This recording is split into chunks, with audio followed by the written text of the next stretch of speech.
ভয় ও রহস্য।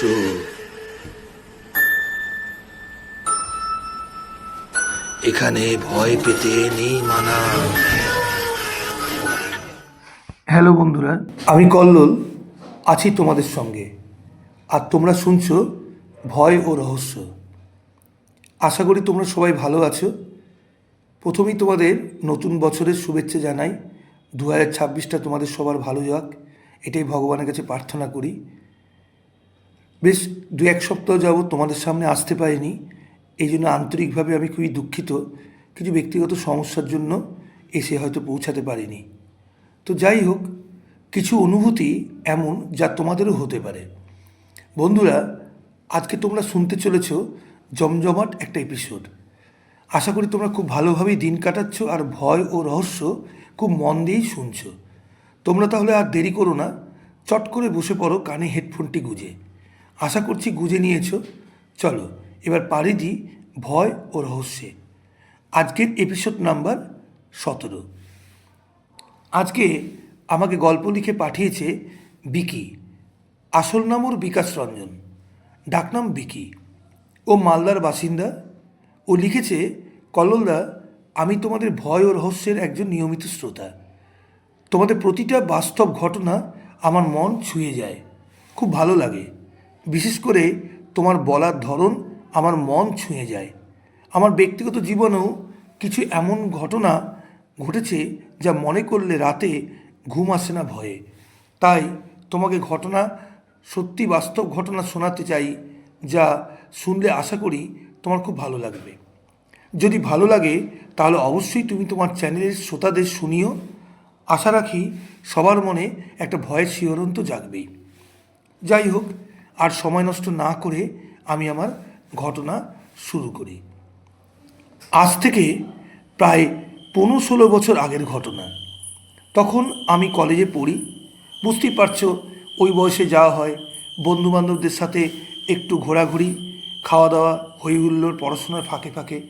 এখনকার মতো শহরে তখন অত রেস্টুরেন্ট, ফ্ল্যাট, শপিং মল, ঘন ঘন রাস্তাঘাট ছিল না। সন্ধ্যের পর মানুষজনকে অত বাড়ি বাইরে ঘুরতেও দেখা যেত না। বিশেষ করে শীতকালে চারিদিকে বড় বেশি নির্জন লাগতো। তো এরকমই এক শীতের সন্ধেবেলা আমার খুব কাছের এক বন্ধু জয়ন্ত বলল, চল আজকে বাইকটা নিয়ে একটু শহর থেকে বাইরে গ্রামের দিকে যাই লং ড্রাইভে। আমি ওর প্রস্তাবে চট করে রাজি হয়ে গেলাম, কেননা বেশ কিছুদিন তখন বাইরে যাওয়া হচ্ছিল না। এখানে মালদায় জোহরাতলা নামে এক জাগ্রত কালী মন্দির আছে, বহুদিনের পুরানো। তো বাইকে আমরা দুজনে রওনা দিয়ে ক্রমশ জহরতলার রাস্তা ধরে এগোতে থাকলাম।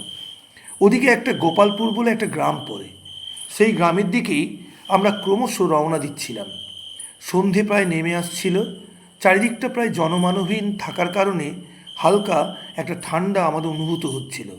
যতদূর চোখ যায় আশেপাশে আমাদের সেরকম কোনো লোকজনও চোখে পড়ছিল না। যাই হোক, ওরকম একটা নির্জন রাস্তা দিয়ে যেতে যেতে আচমকা আমরা দেখলাম একটা রিক্সা ধীর গতিতে এগিয়ে চলেছে। তখন আমাদের একটা খটকা লাগলো, এরকম একটা নির্জন রাস্তা যেখানে আশেপাশে ঘুটঘুটে অন্ধকার, একটা স্ট্রিট লাইটও নেই, সেখানে ওই রিক্সা কী করছে? তবু মনে মনে ভাবলাম কারো হয়তো শহরে কাজ করে ফিরতে দেরি হয়ে গেছে। তো যাই হোক, আমি তখন বন্ধুকে বললাম, চল অনেকটা তো আসলাম, পরে না হয় আসা যাবে, আজকের মতো ফিরে যাই, ঠান্ডাও লাগছে, দেরিও হয়ে গেছে।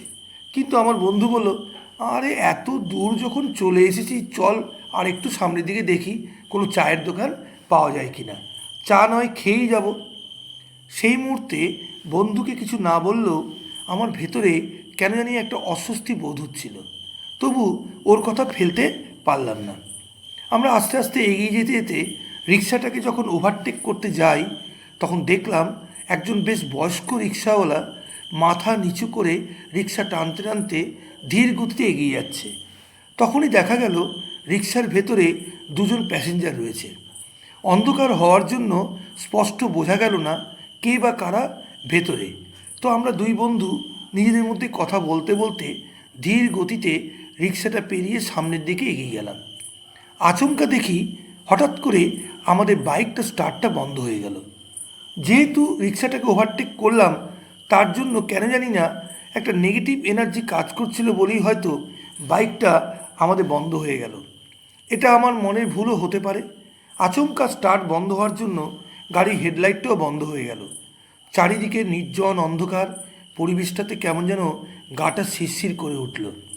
আমরা যখন গাড়িটা আবার সচল করার চেষ্টা করছিলাম, তখন ওই রিক্সাটি আমাদেরকে ক্রস করে সামনের দিকে এগিয়ে গেল। ক্রস করার সময় রিক্সার ভেতর থেকে একটা ফিস ফিস আওয়াজ কানে এলো। মনে হলো কোনো মহিলার কণ্ঠ হবে বুঝি। যাই হোক, হঠাৎ করে আমার বন্ধুটি গাড়িটা স্টার্ট দিয়ে ফেললো। তখন আমার মনে নানা রকম একটা চিন্তা ঘুরছিল বলে বন্ধুকে বললাম, চল এবার আমি চালাই, তুই পিছনে বস। তখন বন্ধু বলল, ঠিক আছে, তুই যখন চালাতে চাইছিস তুই চালা, আমি তাহলে পিছনে বসি। এরপর যখন আমি গাড়িটা স্টার্ট ধরিয়ে চালাতে শুরু করলাম, তখন আমাদের গাড়ি হেডলাইটটা সামনে এগিয়ে যাওয়া ওই রিক্সার পিছনে পড়ছিল। অন্ধকার রাস্তায় গাড়ি হেডলাইটে হঠাৎ লক্ষ্য করলাম সাদা রিক্সার পিছনে একটা লাল রঙের নাম্বারে লেখা আছে EVM 1013। চিরদিনই আমার কেন জানি না লাকি বা আনলাকি নম্বর নিয়ে একটু মনে খুঁতখুত আছে। বিশেষ করে ওই 13 নম্বরটা দেখে আমার খুব একটা ভালো ঠেকলো না। দুর্বল মন তা যেন আর একটু জাঁকিয়ে বসলো। ওই অবস্থায় আমি বন্ধুকে বললাম, চল আর এগিয়ে লাভ নাই, এদিক তো আর বেশি ভালো লাগছে না, পরে কোনো এক সময় আবার আসা যাবে। আমার বন্ধু তখন জেদ ধরে বসলো, আরে চল না, আর একটু এগিয়ে দেখি, সবসময় তো আর আসা হয় না। তারপর কিছুক্ষণ পরে আমার বন্ধু বলল, হ্যাঁ রে, ওই যে রিক্সাটা দেখলাম তার মধ্যে যেন মনে হলো নারী কণ্ঠ পেলাম, তুই কি তাই পেলি? তখন আমি ওকে বললাম, তুই যখন গাড়ি স্টার্ট ধরাচ্ছি ওই সব শুনছিলি না, তোর কান তো খুব খাড়া দেখি রে। তখন আমার বন্ধু খিক করে হেসে উঠল। আমি ওকে বললাম, তার মানে তোর ওই রিক্সায় কে আছে না আছে এটাই দেখাই ছিল উদ্দেশ্য, তাই না? চা খাওয়াটা একটা বাহানা। সত্যি তুই না মানে। আর একটু খানিকটা এগিয়ে যাওয়ার পর হঠাৎ দেখলাম ওই রিক্সাটা রাস্তার পাশে সাইড হয়ে দাঁড়িয়ে আছে। তখন হঠাৎ দেখি রিক্সা যে দুজন প্যাসেঞ্জার ছিলেন ওই দুজন নেমে গেলেন। নেমে রাস্তাটা ক্রস করে উল্টো দিকে যে চলে যাচ্ছে রাস্তাটা, আর আমরা রিক্সাটার কাছে পৌঁছাতে পৌঁছাতেই রিক্সাওয়ালা দ্রুত গতিতে সামনের দিকে এগিয়ে চলে গেল। তখন আমার মনে হলো একজন অত বয়স্ক একজন রিক্সাওয়ালা অতটা দ্রুত গতিতে কীভাবে চলে গেল। যেখানে রিক্সাটা দাঁড়িয়েছিল সেখানে হঠাৎ করে আমাদের বাইকটাও স্টার্ট অফ হয়ে গেল। হয়তো সেদিন কোনো পূর্ণিমা ছিল, তাই ওই ঘুটঘুটে অন্ধকারে চাঁদের আলোয় দেখলাম যে দুজন মহিলা রিক্সা থেকে নেমেছিলেন, ওরা রাস্তার বিপরীত দিকে ঘন অন্ধকারে গাছগাছালির ফাঁকে কোথায় যেন অদৃশ্য হয়ে গেল। কোনো বাড়িঘর বা জনবসতি কিছুই নেই।